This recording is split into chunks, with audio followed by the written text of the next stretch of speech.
Terakhir kemarin tentang sujud tilawah ya. Ya. Ya, berarti sekarang 21. Nah, Allah Subhanahu wa taala berfirman, balil ladzina kafaru yukadzibun. Akan tetapi atau justru orang-orang yang kafir itu mereka mendustakan, ya, yukadzibun. Kata Syekh, lamma dzakara subhanahu wa ta'ala annahum idza quri'a 'alaihimul qur'anu la yasjudun, bayyana subhanahu wa ta'ala anna sababa tarkihim as-sujud huwa takdzibuhum bima ja'at bihi rusul alaihimus salatu wassalam. Setelah di pertemuan yang lalu Allah Subhanahu wa taala menyebutkan bahwa orang-orang kafir itu mereka ketika dibacakan ayat-ayat Allah kepada mereka, mereka tidak mau sujud. Ya, tidak mau tunduk maksudnya. Tidak mau patuh terhadap ayat-ayat yang dibacakan kepada mereka. Nah, di sini ayat setelahnya Allah menjelaskan tentang sebabnya. Ya, apa sebabnya mereka menolak untuk sujud kepada Allah, untuk tunduk kepada Allah Subhanahu wa taala. Kata Allah, sebabnya adalah karena mereka mendustakan ayat-ayat tersebut. Nah, maka wajar kalau memang mereka itu tidak meyakini alias mendustakan, menganggap apa yang ada di dalam Al-Qur'an itu adalah kedustaan, maka tentu apa yang disampaikan kepada mereka nggak akan mungkin mereka tunduk, nggak akan mungkin mereka patuhi, nggak akan mungkin mereka turuti. Karena sejak awal mereka sudah menganggap bahwa ayat Al-Quran itu kedustaan. Ini sebagaimana kita sehari-harian. Kalau misalnya ada seorang yang kita kenal, dia itu suka mengucapkan ucapan dusta, kemudian ngomong sama kita, menyarankan kita untuk begini, untuk begini, untuk begitu, kira-kira kita mau nurut nggak sama ucapannya dia? Nggak akan. Karena sejak awal kita sudah menganggap bahwa dia ini pendusta. Apa yang disampaikan itu adalah kedustaan. Sehingga apapun yang dia sampaikan, tentu kita tidak akan menerimanya, kita akan mendustakannya. Maka mereka ini tidak mau sujud karena mereka mendustakan apa yang datang, apa yang dibawa oleh Rasul Shallallahu Alaihi Wasallam. Lianna kullaman kana imanuhu sadiqan, fala budda ayyam tathilal amra wa ayyajtaniban nahya. Karena kata beliau, karena setiap orang yang imannya jujur, maka pasti dia akan melaksanakan perintah dan pasti akan menjauhi larangan. Li'annal iman as-sadiq yahmilu sahibahu ala dhalik. Karena keimanan yang jujur itu akan membawa orangnya kepada hal tersebut. Ya, keimanan yang jujur akan membuat orangnya melaksanakan apa yang diperintahkan dan menjauhkan apa yang dilarang. Walihada kanal iman inda ahli sunnah wal jamaah huwa tasdiq al mustalzim lil qabul wal id'an. Low battery. Please Kata beliau, oleh karenanya iman di sisi ahlus sunnah adalah at-tasdiq. Ini secara bahasa. Iman itu artinya membenarkan. Ya, secara bahasa mengimani artinya mempercayai atau membenarkan. Seperti ucapan saudara-saudaranya Yusuf. Kalau Anda baca surat Yusuf, ada kisah tentang saudara-saudaranya Yusuf yang menyemplungkan, apa menyemplungkan itu? Bukan memasukkan, kurang enak memasukkan. Menceburkan. Yang menceburkan Nabi Yusuf ke dalam sumur, kemudian pulang kepada ayahnya dengan membawa kain gamis yang berlumuran darah. Seraya mengatakan bahwa Yusuf sudah dimakan serigala. Ya. Kata saudara-saudaranya Yusuf kepada bapaknya, "Wa ma anta bimu'minin lana walau kunna shadiqin."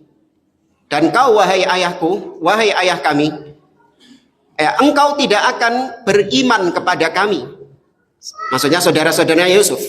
Kau tidak akan beriman kepada kami meskipun kami berkata jujur. Apa maksudnya beriman di sini? Percaya. Ya, maka iman itu secara bahasa artinya at-tasdiq. mempercayai atau membenarkan. Tapi kalau penggunaan secara istilah syar'i, iman itu bukan cuman sekedar percaya saja. Ya, kalau dia cuman percaya namun tidak tunduk terhadap apa yang dia percayai, maka berarti ini iman yang dusta. Seorang yang percaya, orang yang membenarkan, konsekuensi selanjutnya adalah dia tunduk patuh dengan apa yang dia yakini itu. Maka orang yang beriman kepada Allah, orang yang percaya kepada Allah, tentu dia akan patuh dengan apa yang Allah perintahkan. Low Famata battery. ra'aita ar-rajula Please charge. yatrukul wajibat aw ba'dan minha aw yaf'alul muharramat fa'lam anna imanahu dha'if. Maka kapanpun Anda mendapati ada seseorang yang meninggalkan apa-apa yang diwajibkan oleh Allah atau melaksanakan apa-apa yang diharamkan oleh Allah, kalau Anda mendapati ada orang seperti ini, ketahui imannya dia sedang drop, imannya dia sedang lemah. Idlau kana imanuhu qawiyan ma adha'al wajibat walan tahakal mahdhurat. Karena apabila imannya dia itu jujur, ya imannya itu sedang kuat, maka nggak mungkin dia akan melaksanakan yang diharamkan oleh Allah, dan nggak mungkin dia akan meninggalkan apa yang diperintahkan oleh Allah. Walihada qala ta'ala balil ladina kafaru yukadzibun ay fi tarkihim as-sujuda kana dzalika Low bisababi battery. takdzibihim Please charge. lima ja'at bihir rusul. Ya, karenanya dalam ayat ini Allah mengatakan orang-orang kafir itu mendustakan. Maksudnya mereka nggak mau sujud ketika dibacakan ayat-ayat Al-Quran. Telah mereka bisik-bisikan, rencanakan apa yang mereka rencanakan untuk menentang Rasul, memerangi Rasul. Bal muharabatul Rasul wa qitaluhum. Allah tahu bahwasanya mereka berniat untuk memerangi Rasul, bahkan berniat untuk membunuh Rasul. Wal kufar a'da'un lirrusul min hinin ba'athallahu rusula alaihi wassalatu wassalam.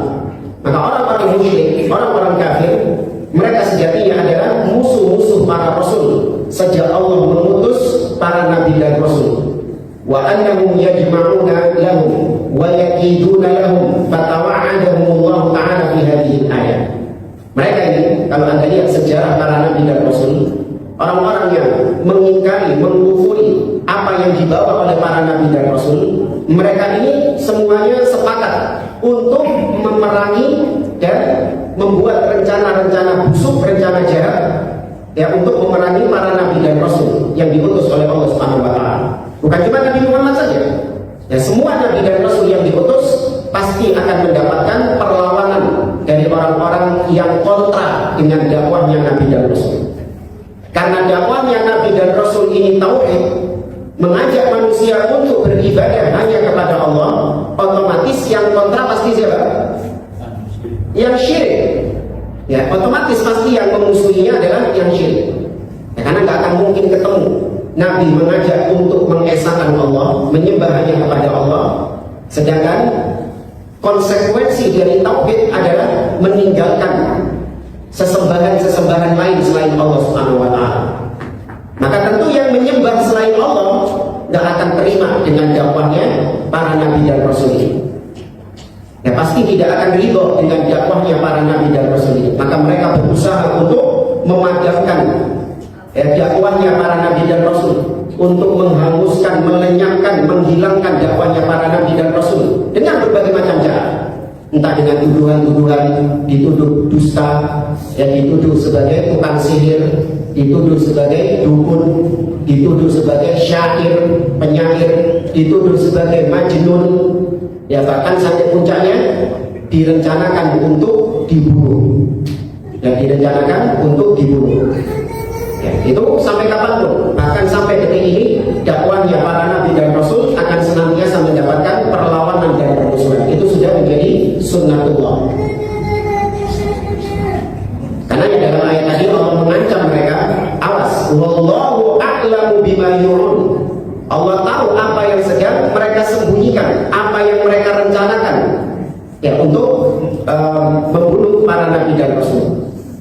Ay bima yajma'una min aqwalin wa af'alin wa dhaharin wa adawatin wa amwalin diddar rasuli alaihi wassalam.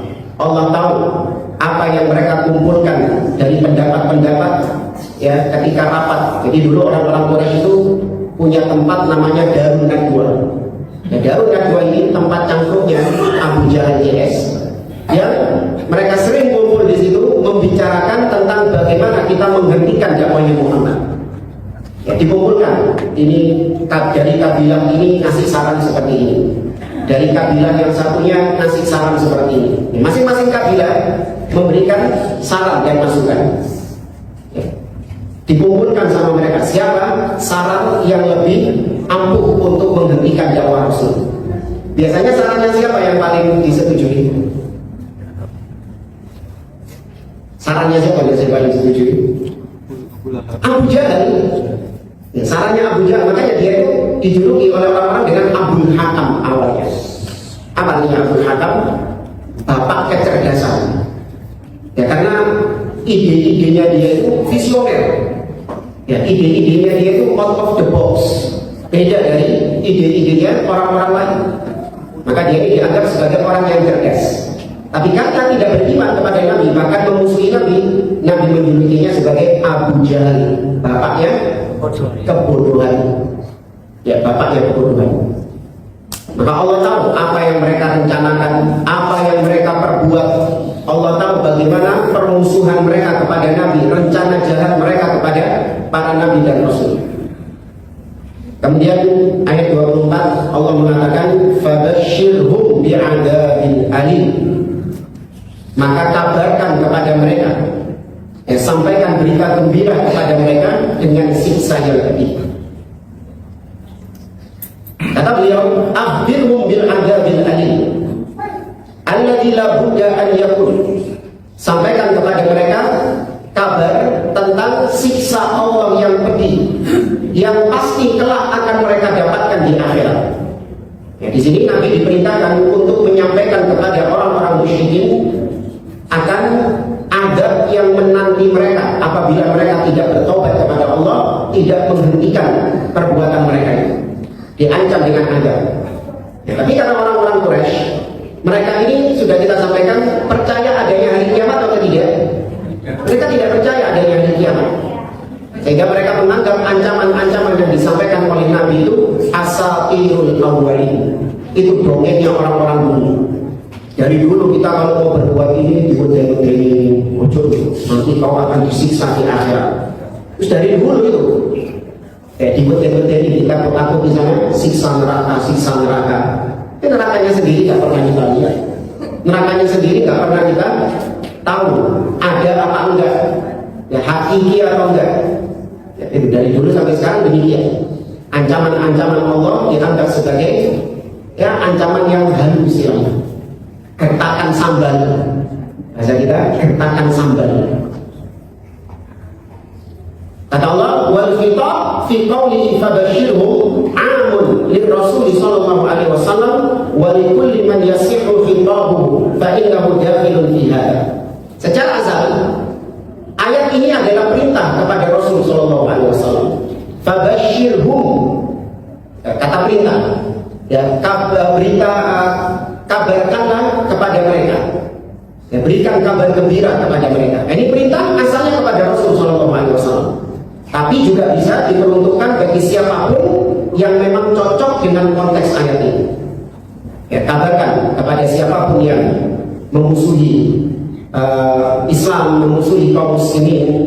Ya, kalau bisa minta kabarkan kepada orang-orang Yahudi yang ada di Palestina. Ya, kabarkan kepada mereka tentang siksa Allah yang pedih apabila mereka tidak berhenti dari kekufuran mereka, tidak berhenti dari kejahatan mereka memerangi kaum muslimin. Wa an nubashshira kulla kafirin bi'adzabin alim. Demikian juga kita kabarkan setiap orang yang kufur kepada Allah, kita kabarkan tentang ancaman ini, bahwasanya mereka kalau tidak bertobat kepada Allah akan mendapatkan siksa yang pedih.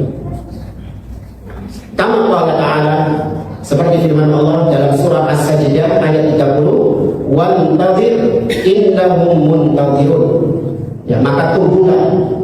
Ya, tunggulah akan siksa Allah. Sesungguhnya mereka benar-benar menunggu siksa Allah. Ya, kemudian ayat berikutnya, ya, ayat terakhir dari surat Al-Insyiqaq, illal ladzina amanu wa 'amilus shalihati lahum ajrun ghairu mamnun. Kecuali orang-orang yang beriman dan beramal soleh, maka bagi mereka pahala yang ghairu mamnun, yaitu yang terus-menerus, ghairu maqtu', yang tidak pernah terputus. Kata Syekh, illa hadhihi bimakna lakin wa la tasih an takuna istithna muttasilan. Ini dari segi bahasa ya. Anda perhatikan ayatnya ada kata-kata illa. Illa di sini biasanya digunakan dalam bahasa Arab untuk mengecualikan. Nah, kata illa itu digunakan untuk mengecualikan. Namun dalam ayat ini, illa tidak diartikan kecuali. Atau kalau diterjemahnya itu diartikan kecuali. Itu yang betul. Lakin. Ya, illa di situ maknanya adalah lakin, akan tetapi. Jadi jangan disambung dengan ayat sebelumnya. Fabasyirhum bi'adzabin alim. Ya, beritakan kepada mereka tentang siksa yang pedih yang akan menimpa mereka, illal ladzina amanu, kecuali orang-orang yang beriman. Orang beriman gak masuk bagian dari orang-orang kafir.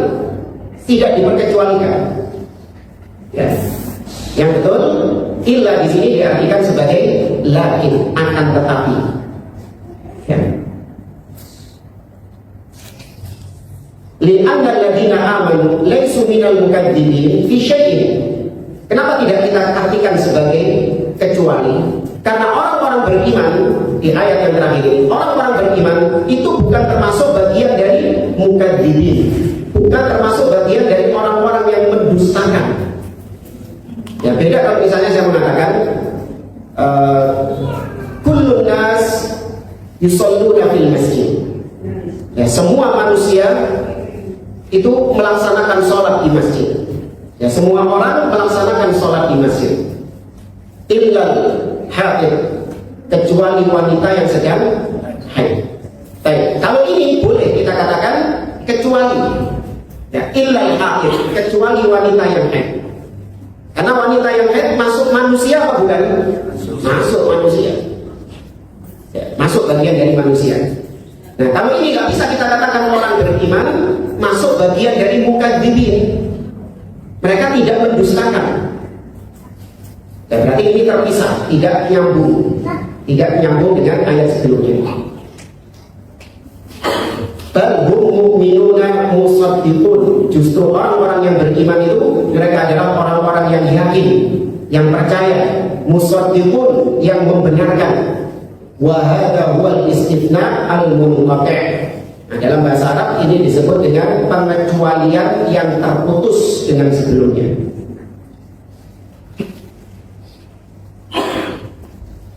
Nah, kita lihat di sini. Ai lakinnal ladzina amanu wa 'amilus shalihat lahum ajrun ghairu mamnun. Maka makna dari ayat ini adalah lakin, akan tetapi orang-orang yang beriman dan beramal soleh, mereka bukan mendapatkan adzabun alim, bukan mendapatkan siksa yang pedih, tapi mereka mendapatkan ajrun, ganjaran, pahala ghairu mamnun, yang tidak terputus. Alladzina amanu bi qulubihim wastalzama imanuhum qiyamahum bil amal shalih. Haula humul ladzina laysa lahum adzabun wa la yantadhiruna al-adzab lahum ajrun ghairu mamnun. Kata beliau, dalam ayat ini orang-orang beriman yang dimaksud adalah mereka yang mengimani dengan hati mereka, kemudian direalisasikan dengan perbuatan mereka. Jadi tidak cukup iman hanya sebatas keyakinan, harus ada ucapan di lisan dan perbuatan anggota badan. Ini kayaknya sudah pernah kita sampaikan di pertemuan-pertemuan yang lalu. Bahasanya Ahlus Sunnah menetapkan iman itu harus dari 3 aspek. Ya, iman harus dari 3 aspek. Keyakinan dalam hati, ucapan lisan, dan perbuatan anggota badan. Kenapa ini perlu kita sampaikan? Karena di luar sana ada firqah sesat yang menyelisihi apa yang telah kita sampaikan tadi. Di antaranya firqah apa yang mengatakan iman itu cukup keyakinan saja, Murji'ah. Sehingga pelaku maksiat sebagaimana besarnya maksiat itu tidak akan mengganggu keimanannya. Selama dia hatinya masih yakin, maka dia tetap dikatakan mukmin yang sempurna imannya. Masih mabuk, meskipun dia berzina kesana kemari, meskipun dia makan uang haram, meskipun dia pendusta, pembunuh, begal, rampok, copet, maling, selama hatinya masih beriman, maka dia tetap dikatakan mukmin yang sempurna imannya. Bahkan tidak ada bedanya antara dia dengan Abu Bakar As-Siddiq. Ini pezina, perampok, copet, maling tadi, tidak ada bedanya dengan Abu Bakar As-Siddiq. Ya, karena sama-sama ada, sama-sama beriman. Antum sama Abu Bakar As-Siddiq kata mereka, tidak ada bedanya, sama-sama beriman kok. Antum Muslim, mukmin, Abu Bakar juga mukmin bodoh. Ya, tapi kalau beda, Abu Bakar kan amalannya luar biasa, kita ini amalannya apa? Abu Bakar kan maksiatnya nggak seperti kita. Ya, kata dia itu nggak masuk bagian iman. Kata orang-orang Murji'ah gitu.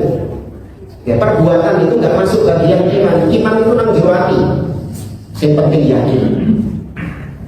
Nah, yang kita contohkan kemarin seperti siapa?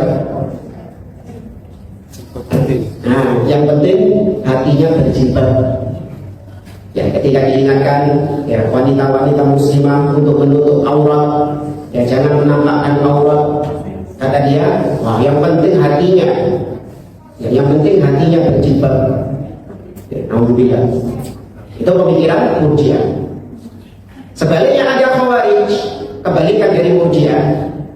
Ya, orang-orang Khawarij mereka memandang bahwasanya iman itu seperti gelas kaca, sehingga rusak sedikit saja maka nggak bisa lagi dipakai alias dibuang. Ya, dengan demikian mereka mengkafirkan setiap orang yang berbuat maksiat. Ini kebalikan dari Khawarij. Kalau Khawarij pelaku maksiat tetap beriman, imannya sempurna seperti Abu Bakar As-Siddiq. Murji'ah, Murji'ah. Ada pun Khawarij kebalikannya, maksiat sithik ae kafir. Bermaksiat saja sudah bisa mengeluarkan pelakunya dari Islam kata mereka. Ahlu Sunnah tidak. Ahlu Sunnah meyakini bahwa pelaku maksiat dia masih beriman, namun kurang imannya. Karena kita meyakini adanya ziyadatul iman wa nusani. Kita meyakini adanya pasang surut keimanan. Iman itu bisa bertambah dan bisa berkurang. Adapun Murji'ah sama Khawarij tadi, ya dua-duanya sepakat iman itu satu kesatuan, nggak bisa bertambah, nggak bisa berkurang. Tapi kalau Ahlu Sunnah enggak, iman itu bisa bertambah, bisa berkurang. Di antara dalilnya di dalam Al-Quran Allah mengatakan di awal surat Al-Anfal, innamal mu'minuna alladzina idza dzukirallah wajilat qulubuhum wa idza tuliyat 'alaihim ayatuhu zadatuhum imanan wa 'ala rabbihim yatawakkalun. Dan apabila dibacakan ayat-ayat Al-Quran kepada mereka, zadatuhum iman mereka bertambah. Ya. Kemudian juga dalam surat Al-Mudaththir Allah mengatakan apa? Bukan surat Al-Mudaththir, surat Al-Imran. Wa idza alladziina qala lahumun nas innan nasa qad jama'u lakum fakhshawhum fazadahum imana wa qalu hasbunallah wa ni'mal wakil. Ya, wa zadahum imana, dan bertambah keimanan mereka. Ya, dalam surat Al-Imran. Tadi betul dalam surat Al-Mudaththir ayat 31 juga. Ya, Allah mengatakan wa yazdadal ladzina amanu imana, dan bertambah keimanan orang-orang yang beriman. Adapun dalam hadis, ya, adapun di dalam hadis Nabi SAW menyebutkan akan bertambahnya keimanan seseorang, yaitu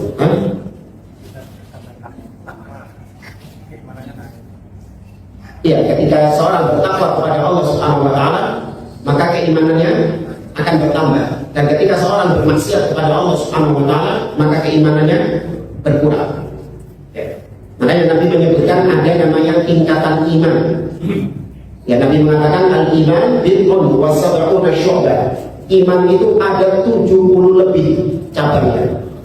Kemudian kata Nabi fa'alaha, yang paling tinggi itu berarti kan ada tingkatannya. Yang paling tinggi adalah qaul la ilaha illallah, ucapan la ilaha illallah. Dan yang paling rendah tingkatan keimanan adalah imaqatul adha anit tariq, menyingkirkan gangguan dari jalan. Wal haya syu'batun minal iman, dan rasa malu itu bagian daripada keimanan. Adapun secara logika, kenapa iman bisa berkurang dan bertambah? Karena segala sesuatu yang bisa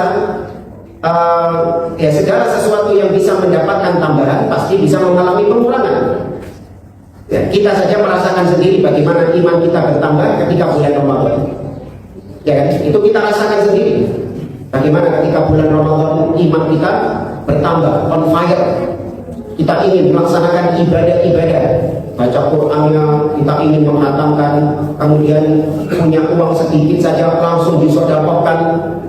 Ya, itu kita rasakan ketika bulan Ramadan. Ketika sudah selesai bulan Ramadan, gimana? Ya, turun. Naik turunnya iman, itu aja. Dan kemudian kata beliau, fa in qila ma huwal amalus shalih. Kalau kita ditanya apa sih amal soleh itu, ya, kita sering mendengar amal soleh. Banyak ayat-ayat Al-Quran yang mengatakan itu. Ayat ini, illal ladzina amanu wa amilus sholihat, kecuali orang yang beriman dan beramal soleh. Kemudian juga di surat Al-Asr, wal asri innal insana lafi khusrin illal ladzina amanu wa amilus sholihat. Faman kana yarju liqa'a rabbih falyamal amalan shalihan. Banyak kita mendapati amal saleh. Apa sih amal saleh itu? Kalau jawab, maka jawabannya sesuatu dikatakan sebagai amal saleh, annal amal saleh ma jama'a syai'ain. Yang dikatakan amal saleh itu apabila terkumpul dua perkara di dalamnya. Tanpa ada dua perkara ini tidak bisa dikatakan amal saleh. Justru dia dikatakan amal sayyi. Ya, apa amal sayyi? Perbuatan jelek, perbuatan buruk. Ya, tanpa ada dua hal ini atau hilang salah satu dari dua hal ini, maka dia dikatakan amalan yang sayyi, amalan yang buruk. Meskipun kata orang-orang itu amal soleh. Jadi ukurannya bukan apa kata orang-orang, apa yang berjalan di tengah masyarakat. Ya, ukuran kebenaran bukan apa yang berjalan di tengah masyarakat. Orang-orang menganggap itu baik, maka kita katakan baik. Orang-orang menganggap itu buruk, kita katakan buruk. Enggak. Ya, amal soleh, amalan yang baik itu apa kata Allah dan apa kata Rasul. Tapi maka jawabannya al-awwal adalah al-ikhlas. Al-ikhlasu lillahi ta'ala. Amal soleh itu menuntut ikhlas. Ya, ikhlas sudah sering kita sampaikan, artinya murni, memurnikan. Ya, memurnikan amalan itu hanya untuk Allah Subhanahu wa ta'ala. Tidak terkontaminasi dengan hal-hal lain selain Allah, tujuan-tujuan dan maksud-maksud lain selain Allah. Maksudnya cuma satu, dia melakukan amalan itu, yaitu untuk Allah Subhanahu wa ta'ala. Dia persembahkan amalan tersebut untuk Allah Azza wa Jalla. Tidak ada tendensi-tendensi lain, atau tidak ada campur tangan, atau tidak ada kontaminasi diperuntukkan kepada selain Allah. Bi an yakuna al-hamilu 'ala al-'amal huwa al-ikhlasu lillahi 'azza wa jalla ibtigha'a mardatihi wa ibtigha'a thawabihi wa ibtigha'a an-najati minan nar. La yuridu al-insan bi 'amalihi syai'an min ad-dunya. Seorang yang ikhlas, yaitu seorang yang ketika mengerjakan amalannya hanya mengharap ridho Allah, mengharap pahala dari Allah, mengharap supaya dia selamat dari neraka Allah. Nah, itu indikatornya.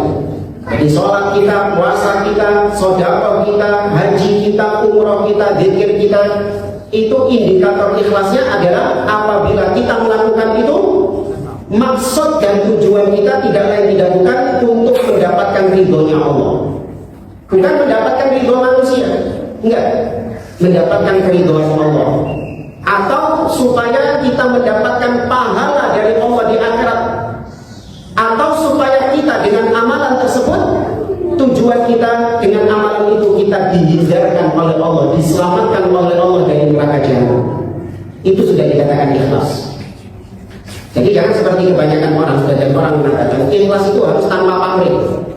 Kalau Anda sholat masih mengharapkan surga, ya masih mengharapkan neraka, masih takut sama neraka, berarti Anda nggak ikhlas. Ya, karena Anda cuma mengharapkan surga dan takut sama neraka, berarti kata dia itu nggak ikhlas. Terus yang ikhlas itu apa? Ya hanya Allah, untuk Allah saja. Nah ini ngawur. Ya, tidak ada indikator ikhlas demikian. Justru ketika orang itu mengharapkan surga dan takut sama neraka, itu sudah dikatakan ikhlas. Ya, karena Allah Subhanahu wa taala memerintahkan kita untuk mengharap surga dan takut sama neraka. Ya Allah berfirman misalnya dalam surah As-Sajdah, "Tatajafa junubuhum 'anil madaji'i yad'una rabbahum khaufan wa tama'an wa mimma razaqnahum yunfiqun." Lambung-lambung mereka ketika malam hari jauh dari tempat tidur. Mereka beribadah kepada Rabb mereka dengan khaufan, dengan takut, wa tama'an, dan dengan mengharap doa. Jadi seorang yang beribadah kepada Allah, dia takut dan mengharap. Itu sudah dikatakan ikhlas. Nah, maka hati-hati dengan opini yang disebarkan oleh sebagian orang dari kalangan ahli bid'ah, terutama dari kalangan sufi, yang mana mereka mengkuar-kuar mengatakan kita ibadah bukan karena mengharap surga dan bukan karena takut sama neraka, tapi kita beribadah hanya karena Allah, cinta sama Allah. Kita nggak takut sama neraka, dan kita juga tidak mengharapkan surga. Apa ini? Nabi saja berlindung kepada Allah dari neraka. Nabi saja minta surga kepada Allah Subhanahu wa taala dengan ibadah-ibadah tersebut. Ya, kok bisa kita nggak boleh minta surga, nggak boleh mengharap surga, nggak boleh kita takut sama neraka? Ya, bahkan ada sebuah doa yang diucapkan oleh salah seorang tokoh mereka yang bernama Rabi'ah Al-Adawiyah. Jadi ini seorang yang suka orang bijak, orang yang suka mengeluarkan quotes bijak, tapi sesat. Ya, dia mengatakan, ya Rabbi, in kana al-jannah taj'aluni atau tasrifuni minka fala tudkhilni al-jannah. Ini yang dibaca doa ini. Dia mengatakan, ya Allah, jika seandainya surga itu membuat aku beribadah, aku memalingkan ibadah darimu gara-gara surga ini, gara-gara mengharap surga ini, aku sampai tidak beribadah kepadamu, maka jangan masukkan aku ke surga. Ya, kalau surga itu cuma sebatas apa yang aku inginkan, ya, jangan masukkan aku surga.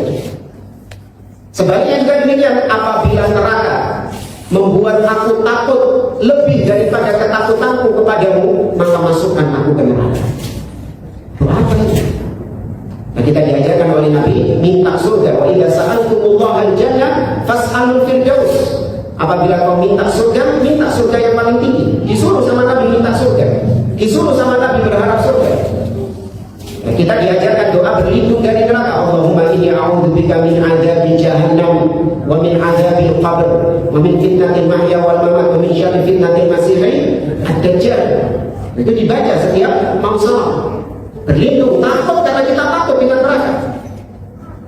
Ya, maka amal soleh itu adalah tadi indikatornya, mengharapkan ridho Allah, bukan ridho manusia, mengharapkan pahala Allah, surga Allah, dan karena mengharapkan keselamatan dari neraka Allah.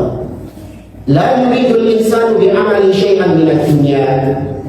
Orang yang ikhlas itu dia tidak mengharapkan sesuatu apapun dari dunia ini dengan amal solehnya. Ya, maka termasuk di antara hal yang dilarang beramal karena dunia. Ya, beramal karena dunia, artinya menjadikan dunia sebagai tujuan utamanya dalam beramal. Nggak boleh. Boleh kalau jadi tujuan yang mengikutinya saja, bukan jadi tujuan utama. Contoh, Allah Subhanahu wa Ta'ala menjadikan kepada orang-orang yang sedekah bahwasanya Allah akan mengembalikan kepada mereka dengan lipatan-lipatan yang banyak. Man dzalladzi yuqridullaha qardan hasanan fayudha'ifahu lahu adha'afan katsira. Barang siapa yang ngutangi Allah, memberikan pinjaman kepada Allah, Allah datangkan dengan kalimat qard, minjem, untuk menunjukkan bahwasanya namanya ngutangi orang pasti dia kan, namanya utang pasti dikembalikan, ya, meskipun nggak semuanya yang utang gitu, nanti kan. Ya, nggak semua, karena beberapa orang kita lihat punya jurus hilang, utang punya jurus hilang. Nah, Allah datangkan dengan kalimat hutang. Apalagi Allah Maha Kaya, Allah tidak akan mengingkari janjinya. Ya, Allah datangkan dalam kalimat hutang. Barang siapa yang hutangi Allah, maka dia akan mengembalikan dengan lipatan-lipatan yang banyak. Ayat ini yang menjadikan orang-orang Yahudi kemudian mengatakan Allah itu apa? Miskin. Ya. Allah sebutkan dalam surah Ali Imran. Fasamiyallahu qawla alladziina qalu innallaha faqirun wa nahnu aghniya. Sungguh Allah telah mendengar ucapan orang-orang Yahudi yang mengatakan Allah itu miskin sedangkan kami ini yang kaya raya. Ya, kenapa? Karena tadi Allah mengatakan barang siapa yang mengutangi Allah, Allah boleh utang. Ya, padahal bukan karena Allah butuh sama mereka, tidak. Cuma Allah datangkan kata-kata mengutangi Allah supaya manusia ketika bersedekah itu tidak khawatir. Ya, nggak khawatir. Ya, pasti dikembalikan sama Allah Subhanahu wa Ta'ala. Bahkan dikembalikannya dengan lipatan-lipatan yang banyak. Baik. Boleh nggak kita bersedekah hanya mengharapkan supaya Allah mengembalikannya itu dengan lipatan yang banyak?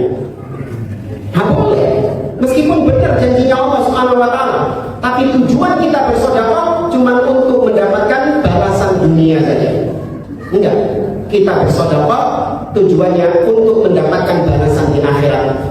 Ya, adapun balasan di dunia kita serahkan kepada Allah Subhanahu wa Ta'ala.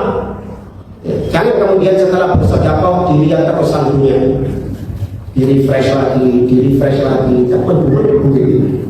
Katanya dikembalikan dengan lipatan-lipatan yang banyak, tapi kok saldo sih macet aja. Ya. Nah, ini nggak benar. Seorang beramal untuk mendapatkan dunia ini. Maka orang yang ikhlas dia hanya mengharapkan ridho Allah Subhanahu wa Ta'ala.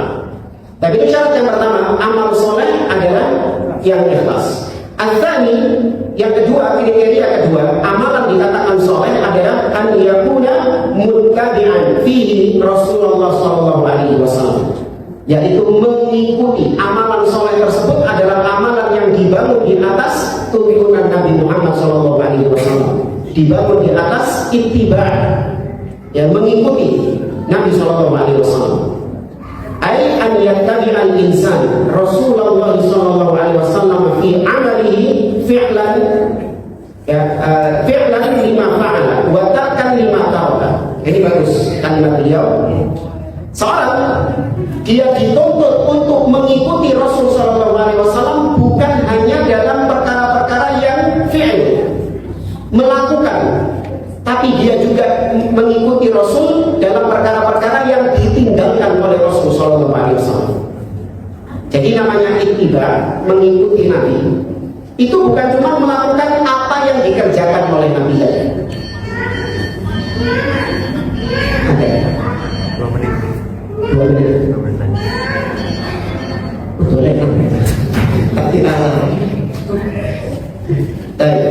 Namanya mengikuti sunnah, mengikuti Rasul, itu bukan hanya mengerjakan apa yang dikerjakan oleh Rasul, bukan hanya meniru Rasul pada perkara-perkara yang dilakukan oleh Rasul. Tidak cuma itu, tapi kita juga dituntut untuk meninggalkan apa-apa yang ditinggalkan oleh Rasul Sallallahu Alaihi Wasallam dengan syarat.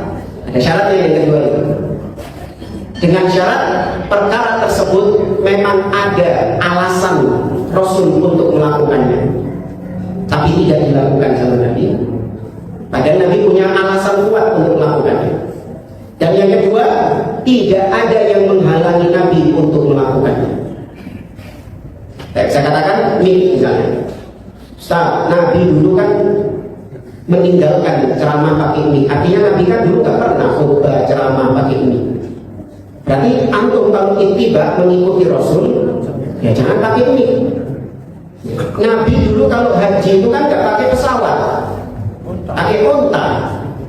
Kalau antum memang jujur, Anda memang jujur katanya mengikuti Rasul, maka tinggalkan pakai pesawat. Karena kan namanya ittiba itu meninggalkan apa yang ditinggalkan oleh Rasul. Maka kembali kepada syaratnya. Syarat yang pertama, lihat Nabi itu punya dorongan nggak untuk melakukan hal tersebut.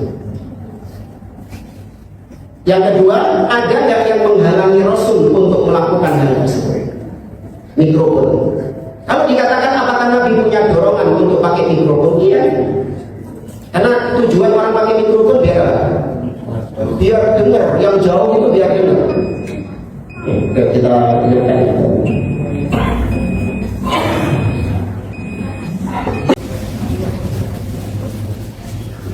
Kita lanjutkan. Kembali kepada permasalahan mikrofon. Motivasinya Nabi SAW, iya, beliau itu pengen ceramahnya, khutbahnya itu didengar oleh sahabat-sahabat yang jauh. Karena yang diriwayatkan dari Jabir bin Abdullah radhiyallahu anhu tentang khutbah Nabi SAW, beliau mengatakan, kata Nabi SAW, "Idza khataba ihmarrat 'ainah washtadda ghadabuhu wa 'ala sawtuhu ka'annahu mundiru jaysh." Kata Jabir bin Abdullah, Rasul SAW apabila berkhutbah matanya memerah, kemudian amarahnya meningkat, suaranya meninggi itu.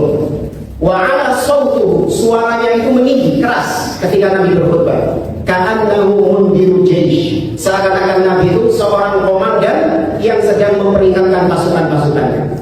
Seorang komandan yang memperingatkan pasukan pakai suara apa? Lembek, suara lantang, suara keras. Tuh, maka Nabi ada keinginan, dorongan untuk pakai mikrofon. Yang kedua, apa tadi syaratnya? Penghalang. Apakah ada yang menghalangi Nabi pakai mikrofon? Ada penghalangnya. Apa penghalangnya? Belum ada mikrofonnya. Sehingga apabila orang setelah Nabi pakai mikrofon, maka apakah kemudian dikatakan menyelisihi Nabi? Tidak. Ya, tidak menyelisihi Nabi. Ya. Berbeda dengan orang berdakwah dengan menggunakan lagu-lagu atau musik-musik religi. Kita katakan itu bid'ah. Kenapa itu bid'ah? Karena tadi memenuhi dua syarat tadi. Nabi punya motivasi untuk pakai alat musik untuk berdakwah. Karena kalau dikatakan orang-orang yang main musik untuk berdakwah, kan tujuan mereka itu supaya banyak yang dapat hidayah, ya, supaya orang-orang yang mabuk atau yang istilahnya yang ahli maksiat, supaya mereka kena dakwah juga dengan musik itu. Kan tujuannya itu kan mereka kan musik-musik religi katanya itu, ya. Supaya yang dapat hidayah bukan cuma yang sombong kecil, tapi yang di luar sana juga dapat hidayah dengan melalui pesan-pesan yang ada di dalam musik-musik tadi. Baik, Nabi emang nggak pengen orang-orang dapat hidayah juga. Lebih pengen, Nabi itu lebih semangat untuk memberikan hidayah kepada orang lain, lebih semangat untuk berdakwah kepada orang lain, ya, daripada musisi-musisi religius itu. Bahkan Nabi sampai ke Taif, melaku, jalan, sampai di Taif dia apa kan? Dilempari batu. Ya. Nggak ada orang-orang seperti sekarang, di zaman sekarang yang seperti itu nggak ada. Itu Nabi semangat berdakwah. Bahkan ditawarkan oleh malaikat gunung untuk ditimpakan kepada penduduk Taif. Nabi nggak mau. Justru Nabi berdoa supaya ada di antara mereka yang beriman. Dan maka Nabi lebih semangat untuk berdakwah, untuk memberikan hidayah kepada orang lain. Motivasinya ada. Yang kedua, apa yang menghalangi Nabi berdakwah pakai alat musik? Anda mau bilang alat musik belum ada di zaman beliau? Sudah ada atau belum? Sudah ada. Maka motivasinya ada. Tidak ada yang menghalangi. Muncul pertanyaan, kenapa Nabi tidak berdakwah lewat musik? Coba berikan kita satu alasan. Kenapa Nabi tidak berdakwah lewat musik? Nah, karena memang itu ditinggalkan oleh Nabi SAW, karena itu bukan bagian dari agama. Ya, karena itu bukan bagian dari agama. Maka kita kalau mau ittiba, kita ikuti Nabi meninggalkan apa juga? Meninggalkan musik juga. Tidak ada namanya dakwah lewat musik. Ya, paham konsepnya tadi? Anda kalau paham dua hal ini, insya Allah Anda bisa menimbang antara teknologi-teknologi yang memang boleh untuk kita pakai dan itu bukan termasuk bid'ah, dan mana hal-hal baru dalam agama yang memang Nabi SAW meninggalkan hal tersebut.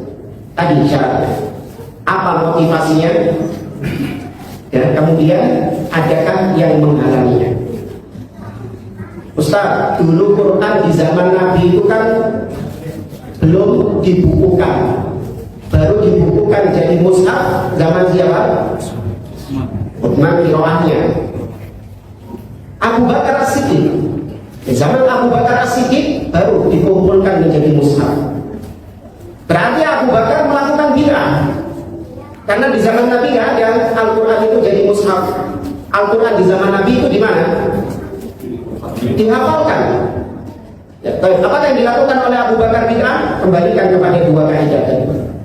Yang pertama, adakah motivasi dari Nabi untuk membukukan Al-Quran? Apakah ada keinginan dari Nabi untuk membukukan Al-Quran? Jawabannya, nggak ada. Kenapa Nabi nggak pengen membukukan Al-Quran? Ya gimana mau membukukan Al-Quran? Lalu wahyu masih turun. Wahyu masih turun.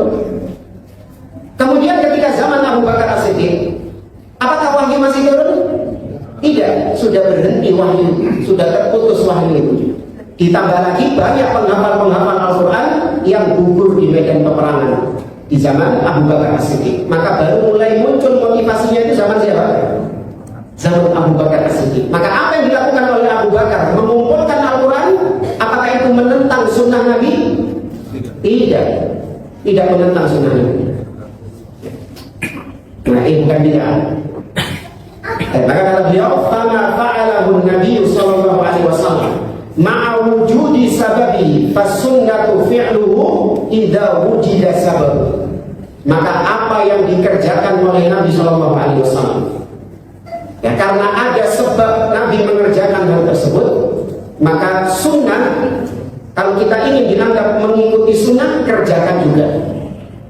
Sebaliknya, wa ma wujida sababu fi amri Rasul sallallahu alaihi wasallam wa lam yaf'alhu fa inna sunnah tarku. Tapi kalau ternyata di zaman Nabi sallallahu alaihi wasallam, ya Nabi meninggalkan perkara tersebut, padahal ada sebabnya. Ya sudah ada motivasinya, dorongannya di zaman Nabi. Dan tidak ada yang menghalangi Nabi, tapi ditinggalkan sama Nabi SAW. Maka sunnahnya di zaman kita sekarang apa? Mengerjakannya atau meninggalkannya? Meninggalkannya. Nah, itu namanya ittiba sunnah.